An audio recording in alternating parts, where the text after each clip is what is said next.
자, 안녕하세요.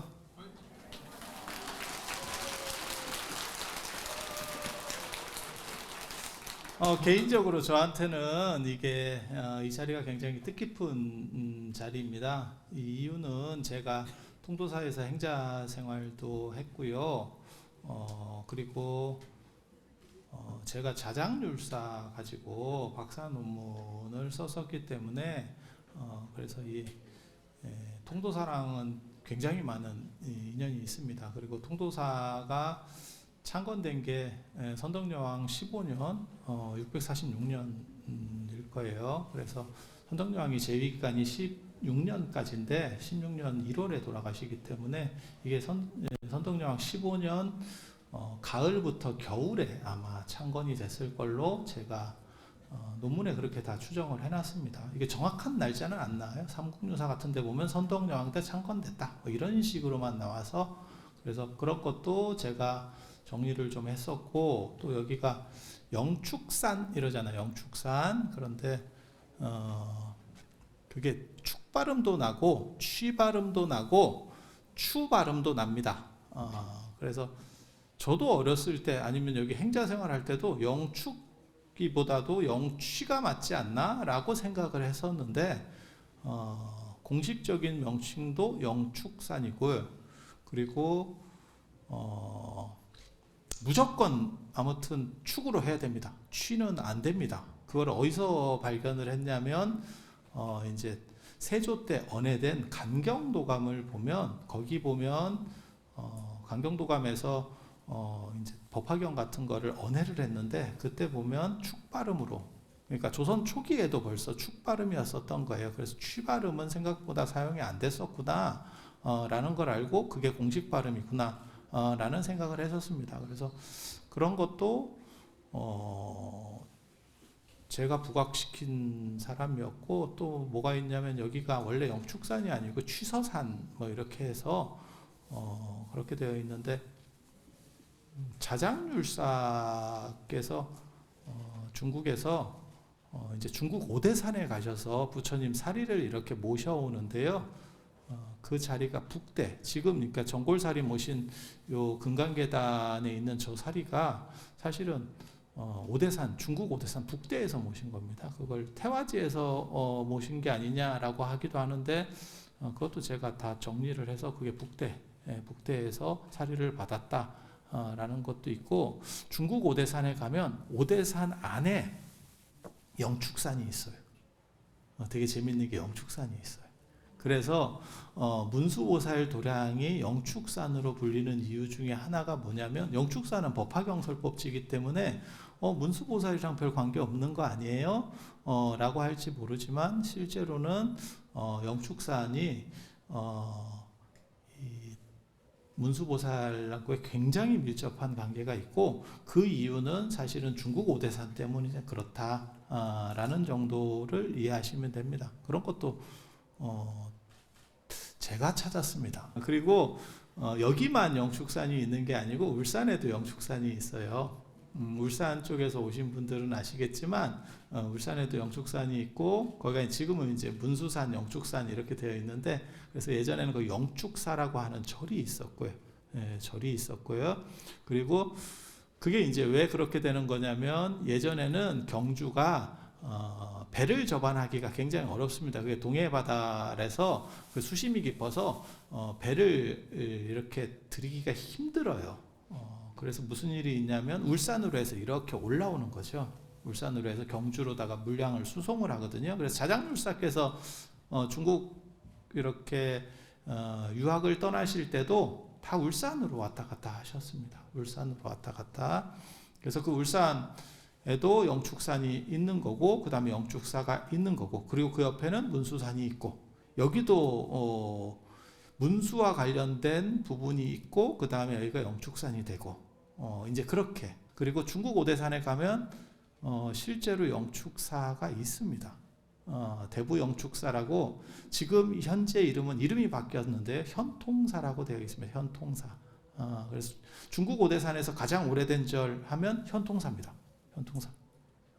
그게 청량 진관 스님이 주석하셨던 사찰이에요. 지금 이제 화엄경 말씀을 드릴 건데, 화엄경과 관련돼서 중국 화엄종에서 가장 중요하신 분 두 분 말씀드릴 수 있거든요. 그게 이제 두 분이 누구냐면 현수법장 스님.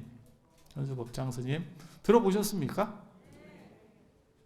현수법장 스님 화엄종을 어떻게 보면 완성하신 분입니다. 그래서 화엄종 그러면 초조두순, 이조지엄, 삼조 저 현수법장 이렇게 얘기하지만 실제로 송나라 때까지는 화엄종이라고 안 부르고 중국에서는 현수종이라고 더 많이 불렀었어요. 그래서 현수법장 스님이 그거를 이제 집대성에서, 중국 문화의 특징 중에 하나가 뭐냐면 집대성자를 높입니다. 그러니까는 누가 시작했느냐 보다도 이거를 완성한 사람이 누구냐라고 하는 부분을 굉장히 크게 부각해요. 그래서 공자가 유교의 집대성자, 그래서 공자를 모신 사당을 대성전 이렇게 하는 거거든요. 그래서 주자 같은 경우는 신유학의 집대성자 이렇게 보는 거고요. 그래서 그런 부분들이 다 존재합니다. 그리고 또 한 분이 누구냐면 이제 청량 진관 스님. 3조가 이 현수법장 스님이고, 그 다음에 이 4조에 해당하는 게 이 진관 스님이에요. 진관 스님. 원래는 해원 스님이 계셨는데 그 해원 스님이 현수법장 스님하고 사상 관점이 좀 틀려가지고 손상자 버린 이 진관 스님. 진관 스님이 이제 되는 거고, 청량 진관 스님 얘기를 하려고 지금 하는 거예요. 거기가 그 현통사가 청량 진관 스님께서 계속 주석하시면서 소초 150권을, 화엄경 소초 150권을 쓰신 데가 다 거기 현통사예요. 그래서 오대산의 다른 이름이 청량산이에요. 그래서 청량 진관 스님 이렇게 되는 거거든요. 그래서 현수법장 스님 같은 경우는 장안, 서안 중심으로 거기 가면 화엄사라고 하는 절이 있어요. 화엄사라고 하는 절이 있고, 그쪽을 중심으로 해서 화엄사, 그 다음에 운화사 이런 절들을 중심으로 해서 이렇게 활동을 하셨었고, 그러니까 서안 중심으로 활동하셨고, 진관 스님 때가 되면 이 오대산으로 이렇게.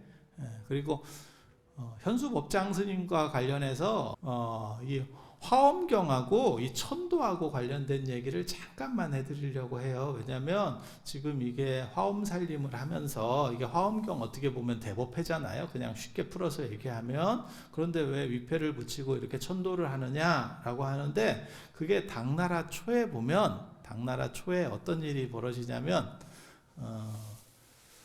화엄경을 중심으로 천도된다라고 하는 생각들이 있어요. 그게 화엄경 전기나 이런 데 보면 그게 나오거든요. 그러니까 현수법장 스님이 쓰신 글이라든지 아니면 청량 진관 스님이 쓰신 글에 나와요. 왕명간이라고 하는 현수법장 스님 글에는 왕씨라고만 나옵니다. 그리고 진관 스님 글에는 왕명간이라고 나오고 이름이 나오고, 그런데 거기 보면 그분이 돌아가셔가지고, 그 왕명간이라는 분이 돌아가셨는데 어떤 스님이 나타나서 뭐라고 얘기하냐면, 너 상태 굉장히 안 좋을 것 같다 이러면서 내가 개송을 하나 가르쳐 줄게. 그 개송을 외우면 네가 반드시 나쁜 데서 빠져나와서 생환할 수 있다. 다시 살아 돌아올 수 있다 라고 얘기를 합니다. 그게 화엄경 파지옥 개송이라고 하는데, 그게 화엄경에 나오는 개송이에요. 여러분 다 절에 좀 많이 다녀보시면, 스님들은 종송할 때 다 하셨었고, 여러분들도 절에 많이 다녀보신 분들은 다 한 번씩 들어보셨을 거예요. 그게 어떤 개송이냐면 약인용료지 삼세일체불 은관법개성 일체유심조, 그게 파지옥 개송이라고 하는 겁니다. 지옥을 깨트리는 개송. 그래서 염라대왕 앞에 가서 한번 그 개송을 외웠더니 세상이 밝아지면서 모든 나쁜 것들이 사라지고 결국 이 사람이 살아서 돌아온다는 그 이야기가 있습니다. 그래서 오늘날까지도 저녁 종송 때 이 파지옥 개송을 합니다. 그래서 화엄경과 관련돼서 이렇게 천도된다라고 하는 생각이 존재해요. 그게 당나라 초기에 나오는 이야기거든요. 이제 나중에 보면 뭐가 나오냐면, 그때 등장하는 그 스님이 누구였냐, 이제 그런 얘기를 해요. 사후에 만난 스님이 누구냐. 그게 지장보살 아니었냐? 이런 얘기가 또 스토리가 연결이 됩니다. 그게 600년대 말 700년대 초에 그 지장보살 쪽으로다가 해서 이제 중심이 넘어가기 시작하면서 유명교주 지장보살이라고 하는 생각들이 나오고, 그 다음에 선종이 유행하면 태평광기, 송나라 때 집안이 쓴 태평광기에 보면 뭐라고 나오냐면 금강경을 독송하고 지옥을 면하고 살아 돌아온 이야기가 나옵니다. 그래서 오늘날 보면 종송에서는 파지옥 진언을 외워서 파지옥 개송을 하고, 저녁 종송 때 그렇게 합니다. 약인요교인 삼세일체불 음관법개성 일체유심조 파지옥 진언 옴가라지아사바 뭐 이렇게 하거든요. 재지낼 때도 마찬가지로 그렇게 계속 하고 있어요. 그래서 그거는 화엄종의 영향을 통해서 천도된다 라고 하는 거고, 현수법장 스님 되게 재밌어요. 그거를 왕명간이 살아 돌아와서 현수법장 스님한테 딱 얘기를 해주니까 이 양반이 화엄경을 얼마나 많이 봤는지 듣자마자 그게 화엄경 어느 품에 나오는 개성이에요, 이렇게 했다는 거예요. 저는 그 기록 보고 야, 옛날 어른들 진짜 머리 좋구나. 저희 같은 경우도 화엄경 3본 화엄을 20살 이전에 다 봤을 겁니다. 그러니까는 60권 화엄, 80권 화엄, 40권 화엄 이렇게 세 종류가 있는데 봤다는 거지 기억한다는 거 아닙니다. 근데 그거는 듣자마자, 그 개송을 듣자마자 그게 화엄경 어디에 나오는 개송인데, 참 옛날 어른들 그냥 대단한 분이에요. 그러니까 중국 불교사에서 두 명이 굉장히 대단하신 분이거든요. 그게 한 분은 화엄종의 현수법장 스님, 또 한 분이 아주 대단하신 분이 있어요. 혁명적인 걸 일으킨 분이지. 그래서 중국 불교에서는 실제로 경전에 생불이라고 나오는 분은 아마 이 육조 해능 스님밖에 없을 거예요. 그래서 육조 해능 스님이 조계종, 지금 조계종 육조 해능 스님께서 저 광동성 그 다음에 조계산 남하선사에서 법을 설하셨다 그래서 그 조계산의 이름을 따서 거기 조씨 땅이에요. 그래서 조계종이라고 하는 거고, 구산선문이 뭉쳐서 하나의 단일한 의식을 가져야겠다라고 해서 천명하신 게 조계종이라고 하는, 그래서 우리는 다 해능스님 중심의 남종선이에요 라고 했었던 기록이 있고, 최근에 조계종이 된 거는 1941년에 하남스님께서, 그 하남스님도 통도사 에 6년 동안, 이 총도사 쪽에 6년 동안 주석을 하셨던 분입니다. 그래서 통도사랑 인연이 있는 하남 스님께서 1941년도에 만드신 종단이고, 그게 지금까지 계승이 돼서 그때는 조선불교 조계종, 지금은 대한불교 조계종. 그래서 그렇게 되어 있는 거고, 나중에 이제 선종이 당나라 중기부터 굉장히 이제 활발하게 움직이기 시작을 해요. 지금 이런 조계종 같은 남종선 중심이. 그래서 그때 되면 이제 금강경. 그래서 남종선의 소위 경전이 금강경. 해능 스님께서 응무소주 이생기심을 가지고 깨달았다. 능히 주하는 바 없이 그 마음을 낸다. 뭐 이런 얘기 들어보셨잖아요, 한 번 정도. 남종선이 이제 쉽게 말해서 조계종이, 요즘 표현으로 하면 조계종이 이렇게 활발하게 움직이게 되면 그때부터는 금강경. 그래서 두 가지가 있다더라. 화엄종에서는 화엄경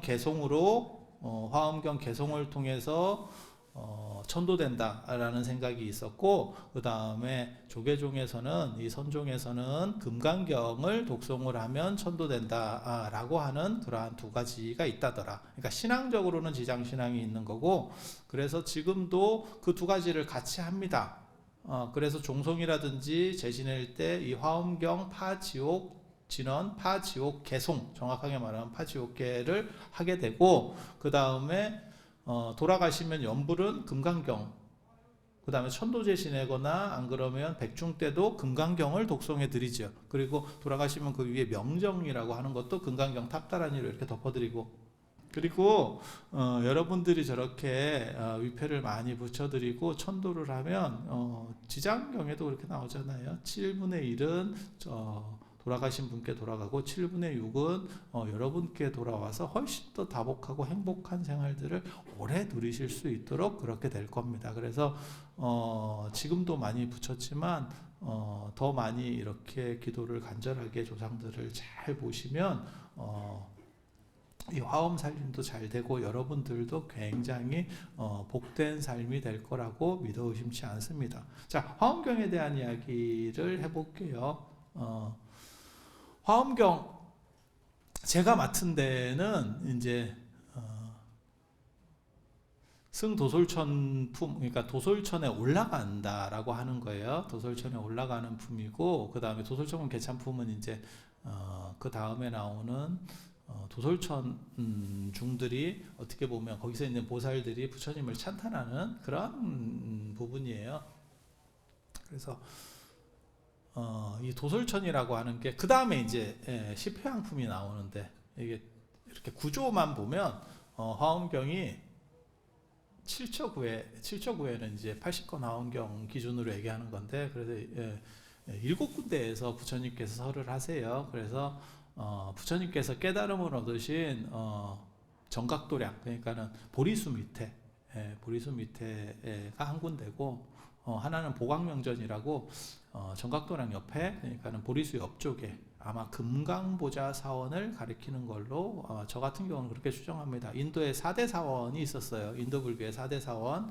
그게 이제 이 동아시아에서 제일 유명한 거는 나란다 대학, 이래서 이제 제일 유명하고, 근데 그거보다 더 큰 절이 비크라마실라 사원이 있었어요. 그래서 비크라마실라 사원이 파괴되는 거를 1203년으로 보는데, 그걸 기점으로 해서 인도 불교가 끝났다, 이렇게 얘기는. 이게 굉장히 연도 이런 거 나오니까 굉장히 전문가 같죠. 그 다음에 이제 일부러 작전 쓰는 거예요. 좀 멋있어 보이려고.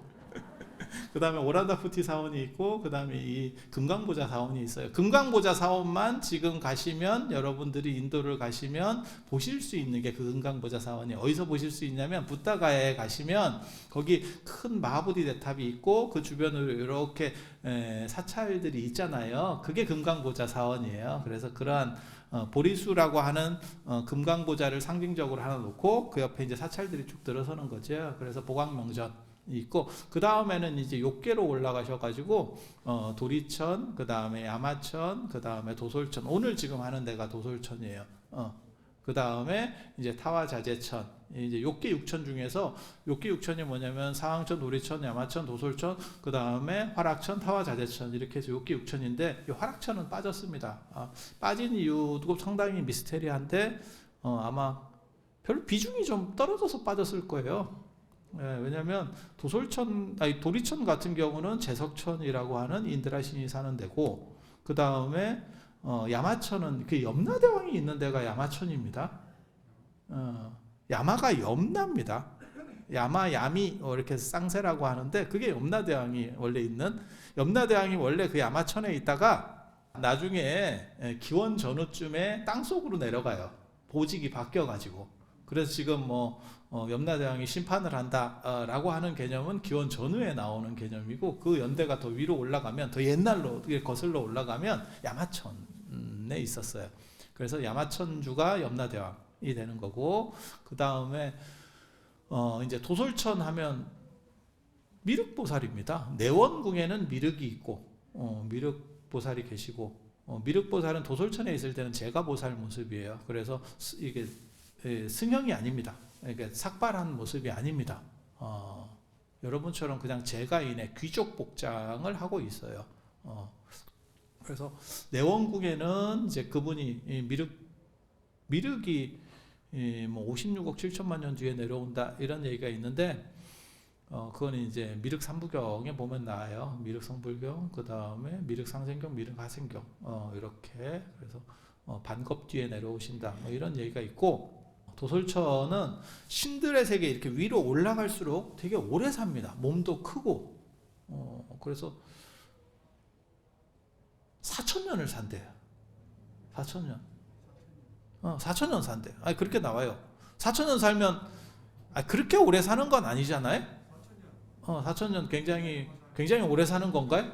근데 그렇게 오래 사는 것 같진 않아요. 신들의 세계 치고는 오래 사는 것 같진 않아요. 근데 되게 웃기는 게, 그 도솔천의 하루가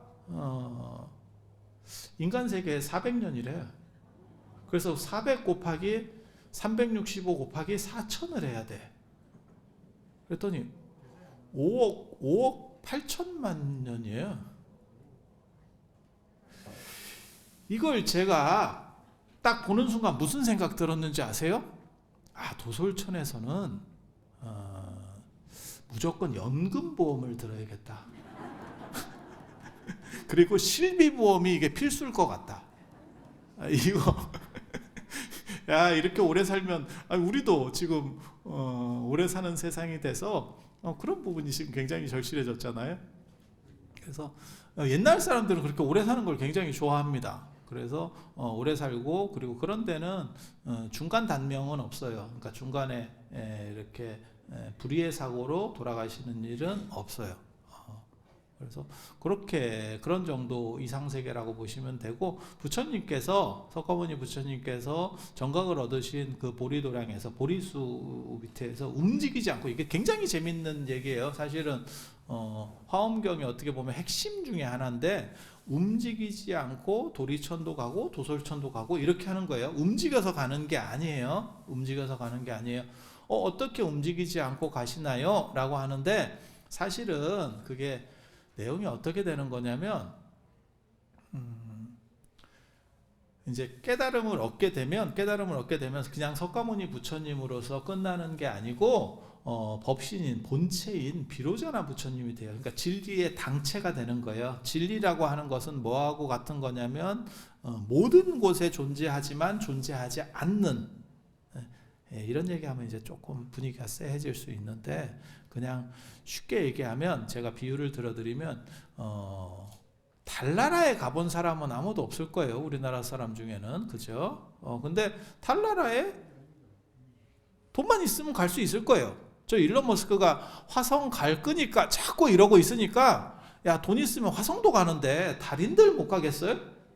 그렇죠? 가긴 갈 수 있을 거야. 갈 수 있다라는 얘기는 뭐냐면, 거기에 나의 가능성은 존재하고 있다는 의미가 돼요. 내가 전혀 존재하지 않으면, 의미가 전혀 그 안에 없으면 거기는 갈 수 없어요. 그러니까 이 안에 지금 여러분이 설법전 안에서도 밟아본 땅은 얼마 없어. 근데 안 밟아본 데도 내가 다 밟아볼 수 있어 라고 하는 것은, 거기에도 나의 존재 가능성은 있는 거예요. 그래서 꿈이라고 생각을 한번 더 해보세요. 그러면 꿈속에서는 내가 있는 데는, 모든 꿈의 가장 큰 특징은 나라고 하는 주인공 1인칭이 있다는 거거든요. 하지만 실제로는 나는 그 안에서 어디든지 다 내가 존재할 수 있는 거죠. 왜냐하면 내 의식 속에 있는 거니까, 실제로는. 그렇지 않아요? 그래서 몸이 바뀔 수도 있고, 단지 지금 현재 현상으로 나타나는 게 이 몸인 거죠. 꿈속에서, 지금 꿈이라고 생각을 하시면. 그래서 꿈 안에 있는 모든 가능성은 사실은 다 열려 있는 거예요. 그래서 꿈의 본질을 터득하면 그것을, 꿈 전체가 어떻게 보면 내가 되는 그러한 현상이라고 할 수 있어요. 그런 거를 내가 정각을 얻은, 석가모니 부처님께서 정각을 얻은 상태에서 법신 비로자나 부처님하고 합체가 되면, 그걸 자각하게 되면 내가 어느 곳에든지 존재하고 어느 곳에도 존재하지 않는 상태가 된다는 거예요. 그래서 나중에 이제 일치의심조라고 하는 마음먹기에 따라서 모든 것이 달려있다라고 하는 거고, 그건 기본 설정이고, 그 다음에 이제 승도솔천품하고 관련이 되면, 여기서는 부처님께서 몸을 움직이지 않으시고 이 도솔천에 올라오시니까 10명의 보살들이 나옵니다. 10명의 보살들이 10개의 세계에서 이렇게 운집해 온다라고 하는 이야기가 있어요. 그렇게 운집해 온 분들 중에서 리더가 금강당보살이에요. 금강당보살. 그 금강당보살이 얘기하는 게 바로 그 개송이에요. 방금 말씀드린 그런 것과 비슷한 개송이거든요. 그래서 어떻게 얘기를 하냐면, 부처님은 색이나 소리로, 그러니까 형체나 소리로 뵐 수가 없다. 하지만 색이나 소리를 여의어 있는 것도 아니다. 라고 개송으로 부처님을 찬탄을 합니다. 근데 그거는 이제 석가모니 부처님인 동시에 사실은 비로자나 부처님이에요. 그건 깨달음을 얻은 당체이기 때문에. 그래서 그렇게 생각을 하시면 되고, 그 석가모니 부처님께서 그러니까 기독교나 이런 데서도 그런 얘기를 하죠. 신이라고 하는 것은 우리의 생각을 초월해 있고 말을 초월해 있고 이런 얘기들을 하는데, 화엄경이 되게 재밌는 게 생각과 말을 초월했고, 그러니까 소리나 빛깔을 초월해 있지만 그것을 넘어가 있는 것도 아니다. 이게 굉장히 재밌는 거예요. 그러니까 단순히 초월해 있으면 그걸 넘어서 있기 때문에 이 초월하기 전에 이 단계는 벗어나 있는 거죠. 사실 분리되어 있는 거죠. 그런데 이것을 넘어서 있지만 넘어서 있는 동시에 이것도 포함하고 있어 라고 이야기하는 거예요. 그래서 이게 한 단계 더 높은 재밌는 생각입니다. 굉장히 철학적으로는 사유가 깊은 생각이에요. 그거를 기원 전후에 어떻게 생각을 했는지는 저도 잘 모르겠어요. 그래서 화엄경이 만들어지는 게 기원 전후쯤 이제 만들어지거든요. 원래는 석가모니 부처님께서 처음 깨달음을 얻고 37일, 21일 동안 설하셨다라고 되어 있지만 이것이 완전히 정리가 되는 거는 기원 전후쯤에 어느 정도 정리가 돼서 사실은 이제 중앙아시아 쪽, 저 호탄 쪽에 가서 최종으로 완성됐다. 지금까지는 이제 그렇게 인식들이 되고 있어요. 그래서 되게 재밌는 게 화엄경에는 10이라고 하는 숫자가 되게 많이 나옵니다. 10신, 10주, 10회양, 10지, 그 다음에 등각묘각. 그래서 오늘 지금 하는 부분은 사실 10신, 10주, 10행, 그 다음에 10회양에 해당하는 부분이에요. 이 다음에 하실 분이 사실은 10회양품을 맡으셨는데 그게 금강당 10회양품입니다. 60권 화엄경에 보면 금강당 10회양품으로 나오거든요. 그래서 지금 이 도솔천 품하고 연결이 되어 있는 그래서 도솔천 품부터 금강당 보살이 중심 메인으로 나옵니다. 금강당 보살, 금강의 깃발이라고 하는 뜻이에요. 그리고 그분이 설하시는 요 개송이 부처님께서는 형상이나 소리로 묘사될 수는 없는 분이지만 그것으로부터 또 떠나 있는 것도 아니다.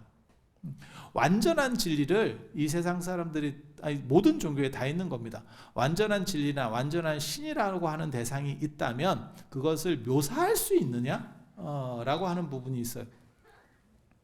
그릴 수 있을까? 못 그린다라고 주장을 해서 나타나는 게 이 불교 안에서는 선불교 같은 경우는 그러한 형상에 대해서 약간 부정을 합니다. 그래서 선원 같은 데서는 그런 형상이 상대적으로 적죠. 그리고 반야부나 이 화엄에서는 그것보다도 중요한 것은 약간 무형상적인 거야 라고 이야기를 하는 그런 특징이 있어요. 그래서 금강경 같은 데서도 색으로 나를 보거나 그 다음에 형상이나 소리로 나를 보려고 하지 마라. 야기색견나 이음성구와 시인행사도 불능견열에 이렇게 나오는 거거든요. 그런데 한 번 더 생각해 보면 형상으로서 만들 수 없을 것 같지만 그렇다고 형상으로 못 만들어요 라고 하는 것도 사실은 불완전성인 거예요. 그래서 형상으로 못 만들 것도 없는 거죠. 이 논쟁은 기독교에도 있어요. 기독교에도. 그래서 천주교 성당 중에서 제일 큰 데가 바티칸에 있는 베드로 성당이거든요. 거기 가면 조그만 성당이 하나 그 안에 부속 성당이 있어요. 그게 시스티나 소성당이라고. 거기 가면 천정에 이렇게 보면 ET가 나옵니다. 여호와하고 아담하고 이렇게 손이 이렇게 마주하는 미켈란젤로의 천지창조. 그게 나와요. 그래서 여호와가 마치 영감님 같은 모습으로 묘사가 되어 있어요. 근데 개신교에서는 어떻게 신을 묘사할 수 있느냐? 이렇게 얘기를 하는 거예요. 신이라고 하는 건 묘사 대상 자체가 아니야. 그래서 그냥 하나님, 하나라고 부르자 라고 얘기하는 거고, 이슬람에서는 더 심하죠. 이슬람에는 십자가나 이런 것도 쓰지 않습니다. 전혀. 그러니까 당연히 이슬람에서는 예수를 신앙하지 않으니까 십자가도 안 쓰지만 모든 형상에 대한 부분들을 다 만들기만 하면 그것은 신성모독이라고 생각해요. 그리고 그걸 우상이라고 생각을 합니다. 그런데 한 번 더 생각하면 완전한 존재면 못 만든다라고 하는 것도 말이 되지만 못 만든다라고 하는데 걸려있는 것도 안 된다는 거예요. 그게 금강당 보살이 하는 얘기예요. 그래서 부처님은 형상이나 색으로는 이렇게 쫓아갈 수 없지만 그런 걸로 볼 수 없는 분이지만 동시에 그걸 그렇게 안 된다라고 하는 것에서도 걸려있는 분이 아니에요. 라는 얘기를 해요. 그리고 이제 지당보살이라고 하는 분이 또 다른 얘기를 하는데 그분이 뭐라고 얘기를 하냐면 마치 강에 달이 하나가 떠 있지만 모든 강에 비추는 것처럼 그게 이제 나중에 조선 초기에 나오는 월인 청강지곡 같은 겁니다. 달은 하나지만 실제로 모든 개울가에 달 그림자가 다 비친다. 정조가 스스로를 평가할 때 자기를 뭐라고 하냐면 월인만천 주인홍 이렇게 얘기를 하거든요. 마치 하나의 하늘에 떠 있는 달이라고 하는 건 임금과 같은 거고, 그것들이 모든 강에 두루 다 비쳐서 낮춘다. 그러니까 임금의 덕화는 모든 곳에 다 미친다라고 말하는 게 이제 정조가 얘기하는 거고, 그 다음에 그걸 비유해서 세종 때 만든 게 월인청강지곡이죠. 월인청강지곡. 그리고 그것의 원판은 화엄 사상에 있는 거고, 지금 이 지당보살이 얘기하는 그 부분에서 나오는 거예요. 그래서 마치 하늘에는 달이 하나 있지만, 어저께 보니까 그 보름달이 떠 있던데 달 보셨어요? 요즘 세상에는 달 볼 일이 별로 없죠. 하늘을 올려다 볼 날이, 볼 기회가 점점 없는 것 같아요. 땅과 주변을 볼 시간이 더 많고, 저희 어렸을 때만 해도 하늘 보는 시간들이 상당히 있었던 것 같은데 어느 순간부터 하늘 볼 일이 없어지더라고요.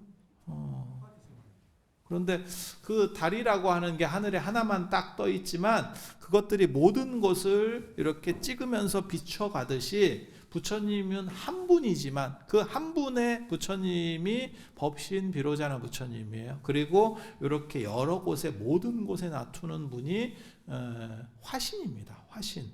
그래서 부처님은 한 분으로 계시지만 모든 곳에 없는 곳이 없고 라고 하는, 맨 처음에 얘기한 거하고 지금 똑같은 얘기를 드리는 거예요. 맨 처음에 얘기한 거 기억 안 나실지 몰라서 다시 말씀드리면, 부처님께서는 보리도량, 정각의 도량을 떠나지 않고, 그 다음에 도리천이든 야마천이든 그리고 도솔천이든 이렇게 낮출 수 있는, 그게 본질은 하나지만 현상 속에서 모든 것이 각각으로,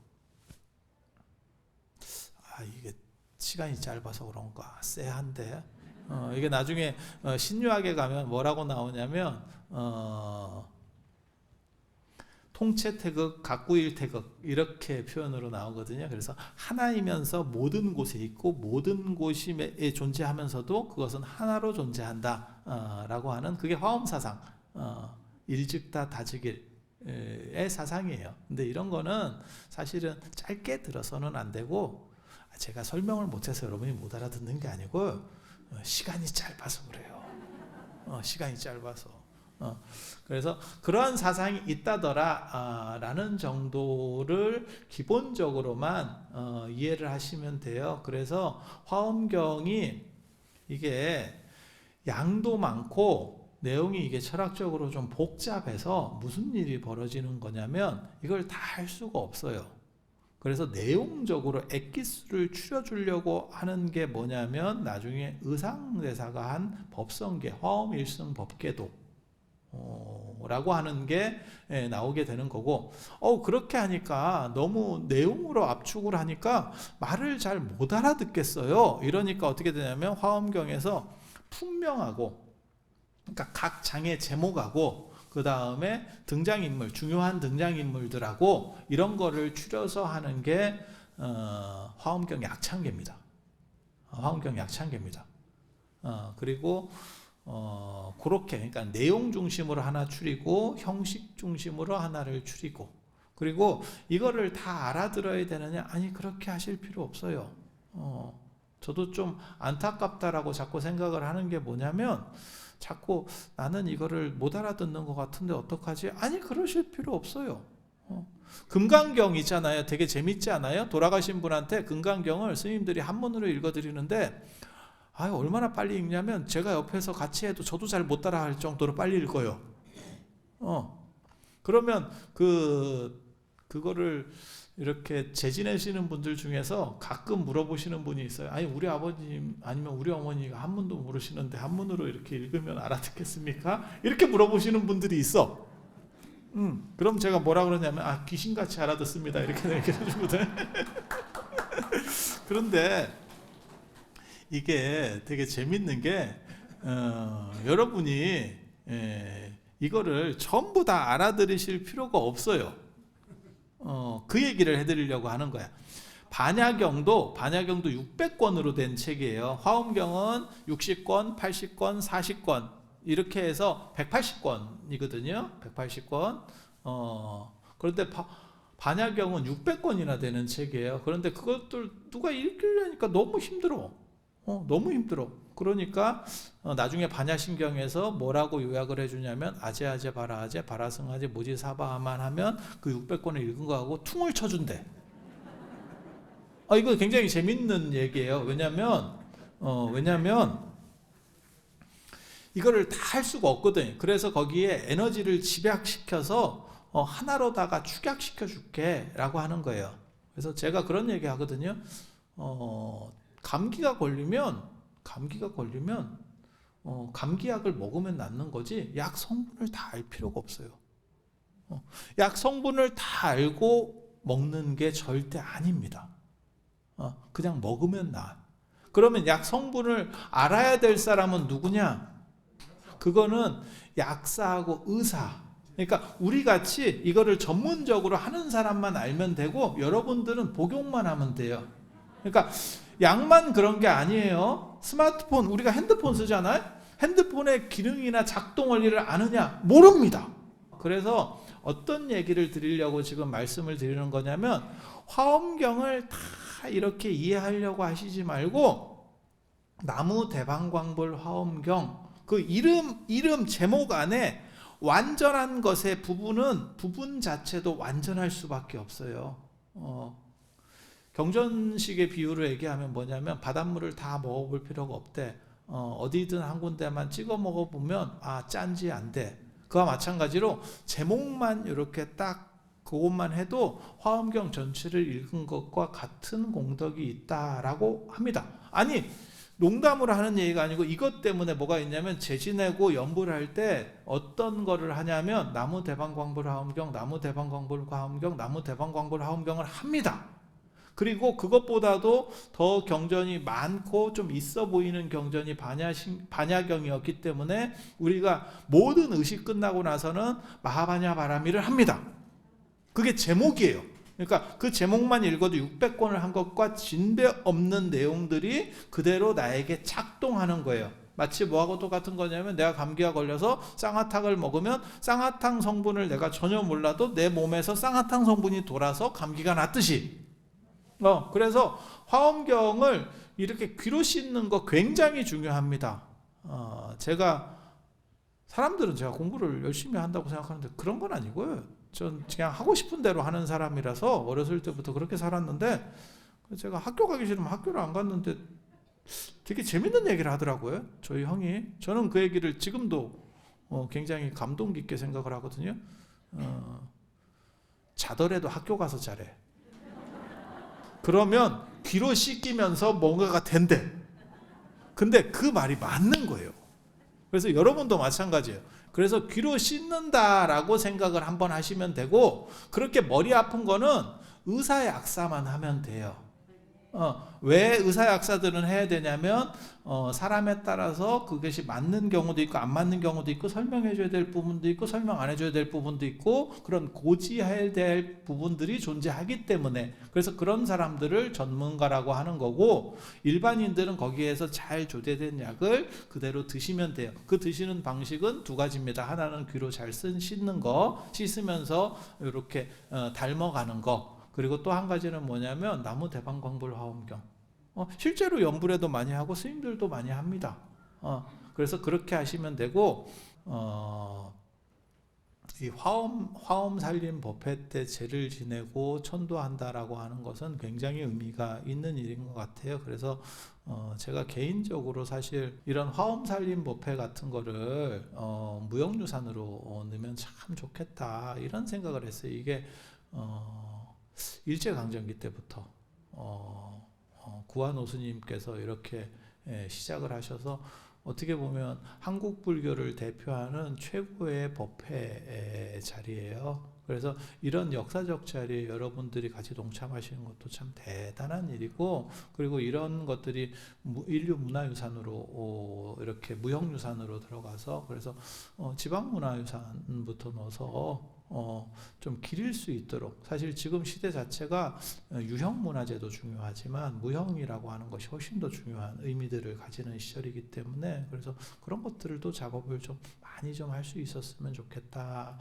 라는 생각을 가지고, 여러분들이 이런 뜻깊은 행사 속에서 조상님들을 천도하고 그 다음에 여러분 스스로를 이렇게 밝히려고 오셨다는 부분에 대해서 굉장히 높은 공덕을 치하해 드리면서 오늘 법문을 모두 마치도록 하겠습니다. 자, 들어주셔서 감사합니다.